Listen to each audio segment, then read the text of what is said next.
Barak Yahweh Barakatha, Yahusha, Barak the Yahweh Barakatha, Yahusha, Ba Hashem, Rakakwadash, double honors to the apostles, the elders, salutations to you, sincere brothers, teaching in truth and sincerity. Lesson will be entitled at BOW, All of Israel Shall Be Saved. Video was inspired from the YouTube platform Holy Bible Defenders. Video entitled BOW Israelites Seducers Doctrine, two-thirds no longer Israel and will not come to the kingdom. This platform belongs to Zaquan Karataza. Subscribe and be edified. Hey, it's all right. She was wicked. Mama was eating pork. Mama was eating chitlins. Mama was breaking the Sabbath. Mama was cursing the Most High God.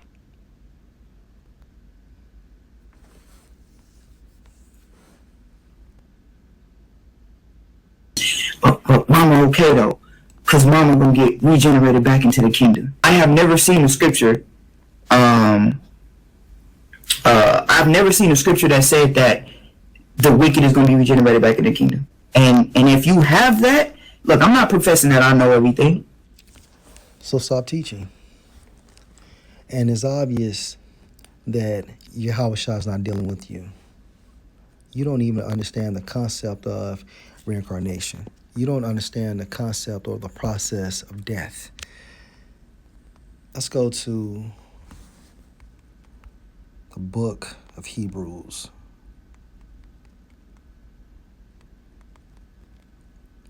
Hebrews 12 and 9. Furthermore, we have had fathers of our flesh which corrected us, and we gave them reverence. Shall we not much rather be in subjection unto the Father of spirits and live?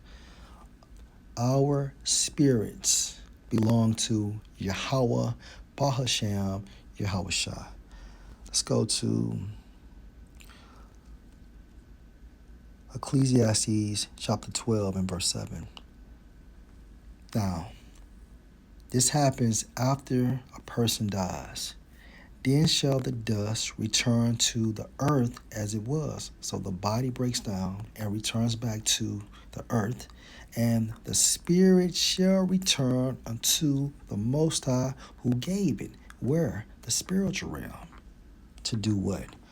Let's go to 2 Corinthians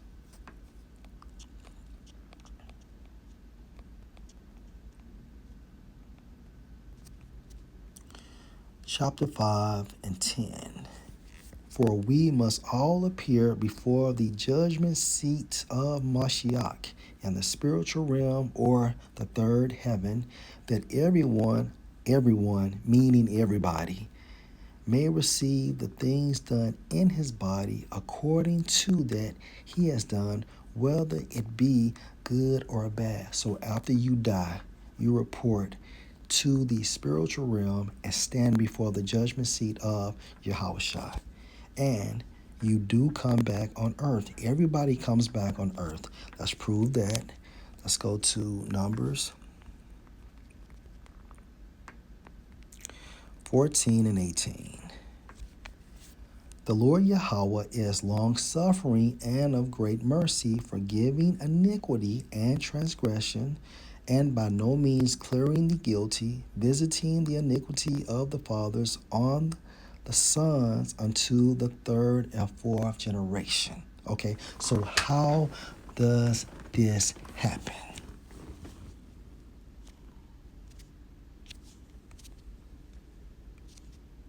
Let's go to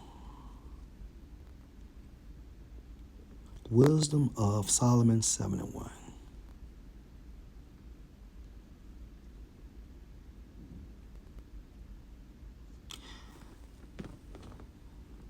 I myself also am a mortal man, like to all, and the offspring of him that was first made of the earth. And in my mother's womb was fashioned to be flesh in the time of 10 months, being compacted in blood of the seed of man, and the pleasure that came with sleep, sex. And when I was born, I drew in the common air and fell on the earth, which is of like nature, and the first voice which I uttered was crying as all others do. So his father impregnated his mother, and around 10 months he came on the earth, meaning what he was born. Okay, so we all come through the union of our father and mother, correct? Verse 6, for all men have one entrance into life, and the like going out. For all men have one entrance into life, and the like going out. And that interest is what? Through the union of your father and your mother, right? Keep that in mind. So, at the allotted time, your father and your mother get together, and you come back on earth around the third or fourth generation. For what? Let's go to Ecclesiastes 3:16. And moreover, I saw under the sun the place of judgment, that wickedness was there, and the place of righteousness, that iniquity was there, and the setting is earth. So around the third or fourth generation, we come back on earth, so judgment can be exercised on us. Meanwhile, during our time frame in the spiritual realm, let's go to Job, the 3rd chapter.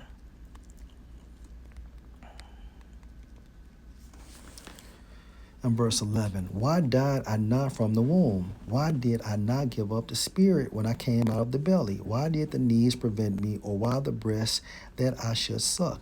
For now should I have lain still and been quiet. I should have slept, then had I been at rest. The setting is the spiritual realm. There is no fucking suffering in the spiritual realm. Okay? No one suffers in the spiritual realm. You are at peace. Everyone is at peace. Therefore, right, when a person comes back on earth, judgment is exercised, and that's the balance of the Most High. Verse 14, with kings and counselors of the earth which built desolate places for themselves, or with princes that had gold, who filled their houses with silver, or as in hidden untimely birth stillborn, I had not been, as infants which never saw light, stillbirth. Verse 17, there the wicked cease from troubling, and there the weary be at rest. There the prisoners rest together. They hear not the voice of the oppressor. The small and great are there, and the servant is free from his master. So during our time in the spiritual realm, there is peace, okay? There is peace. All right, so let's recap. When a person dies, that person goes to the spiritual realm, okay? Precepts, Ecclesiastes 12:7, also 2 Corinthians 5:10. And around the third or fourth generation, according to Numbers 14:18, a person comes back on earth. Therefore, judgment is exercised on earth according to Ecclesiastes 3:16. Right? Now, meanwhile, according to the book of Job, around 3:11, reading on down to the point I stopped at, it tells you via the Spirit that no one suffers in the spiritual realm. So we come back around the third or fourth generation. Now, the point, Matthew 1:21. And she, referring to Mary, shall bring forth a son, and you shall call his name Yahushua, for he shall save his people from their sins. And his people are Israelites, modern day Negroes, Hispanics, and Native Americans based on the lineage of our fathers. So let's go to Romans